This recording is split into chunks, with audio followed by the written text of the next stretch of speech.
तो चलिए सीधे शुरू करते हैं इस नए एक्सप्लेनर को।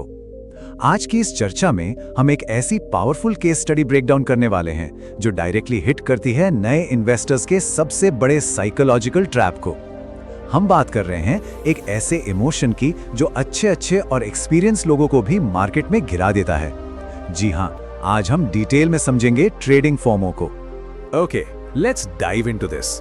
आखिर क्यों तेजी से ऊपर भागते हुए स्टॉक्स इतना ज्यादा पैनिक पैदा कर देते हैं? सोचिए, जब स्क्रीन पर लगातार बड़ी ग्रीन कैंडल्स बनती हैं, प्राइस एकदम रॉकेट की तरह शूट अप करता है, तो अचानक से सभी बनाए हुए रूल्स तोड़कर बस वो बाय बटन दबाने की इतनी इंटेंस अर्ज क्यों होती है? इस बिहेवियर की जड़ को समझना और इसे कंट्रोल करना लिटरली किसी भी सक्सेसफुल फाइनेंशियल सफर का सबसे क्रूशियल हिस्सा है।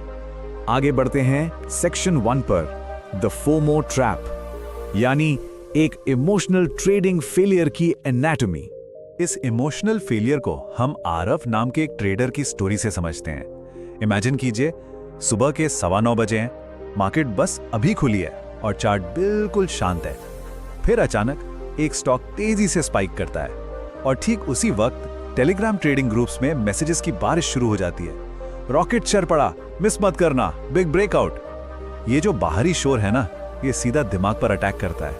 ये शोर एक डर पैदा करता है कि बाकी सब तो पैसे बना रहे हैं, कहीं पीछे ना छूट जाएं। सो यहाँ सबसे क्रूशियल पॉइंट ये है कि देखिए इमोशंस कैसे लॉजिक को कंप्लीटली बाईपास कर देते हैं। सुबह 9:15 पर मार्केट खुलती है, ठीक 5 मिनट बाद 9:20 पर चार्ट स्पाइक करता है और धड़कनें तेज होने लगती हैं। फिर 9:21 पर बिना किसी क्लियर सेटअप के एक इंपल्सिव बाइंग होती है, सिर्फ इसलिए कि कहीं अपॉर्चुनिटी हाथ से निकल ना जाए। और सबसे डेंजरस मिस्टेक होती है ठीक 9:25 पर, जब प्राइस अचानक से गिरना शुरू होता है तो पैनिक में आकर लोग अपना स्टॉप लॉस ही हटा देते हैं, बस इस झूठी उम्मीद में कि मार्केट अभी वापस बाउंस करेगी। और इस इमोशनल साइकिल का नतीजा वो अक्सर बहुत भारी पड़ता है। पहले तो एक छोटा सा लॉस दिखता है, लेकिन पैनिक में आकर जब एक स्टॉप लॉस हटा दिया जाता है जो एक्चुअली नुकसान को लिमिट करने के लिए एक सेफ्टी नेट था, तो वो एक बड़ी गलती उस छोटे से ड्रॉप को एक मैसिव हिट में बदल देती है। ट्रेड कट होने के बाद गुस्से से ज्यादा एक बहुत गहरा अफसोस होता है। बार बार यही सवाल घूमता है दिमाग में कि आखिर बिना सही सेटअप के वो एंट्री ली ही क्यों थी। और इस लगातार अफसोस करवाने वाले ट्रैप को हम फॉर्मली डिफाइन करते हैं फेमो, यानी फेयर ऑफ मिसिंग आउट। ये वो ओवरवेलमिंग एंजाइटी है, वो बेचैनी है जो ये महसूस करवाती है कि बाकी सब उस मूव से प्रॉफिट कमा रहे हैं और एक बहुत बड़ी अपॉर्चुनिटी बस हाथ से निकलने ही वाली है। किसी भी नए मार्केट पार्टिसिपेंट को यह बिल्कुल क्लियर होना चाहिए कि मार्केट में स्टेबिलिटी हासिल करने के रास्ते में ये इमोशन सबसे बड़ा दुश्मन है। यही वो एक चीज है जो बिना सोचे समझे सारे रूल्स तोड़कर ट्रेड करवाती है। अब आते हैं सेक्शन 2 की तरफ, अ लेसन फ्रॉम द सन, जहां हम मार्केट में पेशेंस और धैर्य खोजना सीखेंगे।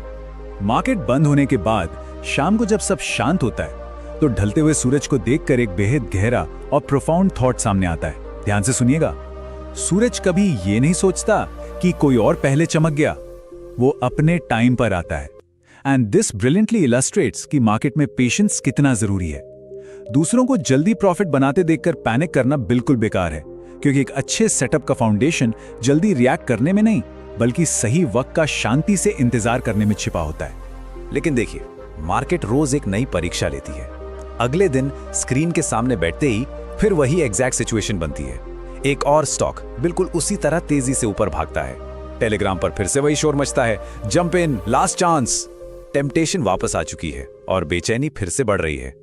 इस पॉइंट पर एक बहुत ही क्रिटिकल सवाल उठता है, क्या पिछली गलतियां फिर से दोहराई जाएंगी या इस बार स्ट्रिक्ट नए रूल्स को फॉलो किया जाएगा? मूव करते हैं सेक्शन 3 पर, रूल्स फॉर डिसिप्लिन। ये एक प्रॉपर फ्रेमवर्क है कंसिस्टेंट ट्रेडिंग के लिए।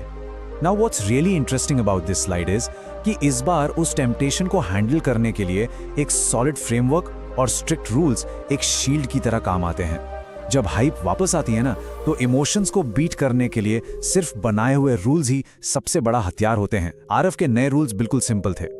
पहला, नो सेटअप मतलब नो ट्रेड। दूसरा, नो कंफर्मेशन मतलब नो एंट्री। और तीसरा, सबसे अहम, फास्ट मूव का मतलब है जस्ट स्टे अवे। इन सभी में no setup equals no trade का जो रूल है वो इस पूरे शोर शराबे वाले माहौल में बचाव का सबसे बड़ा जरिया बनता है। अगर ट्रेड रूल्स के हिसाब से सही नहीं बैठ रहा तो वहां लिटरली कुछ नहीं करना है, सिर्फ वेट करना है।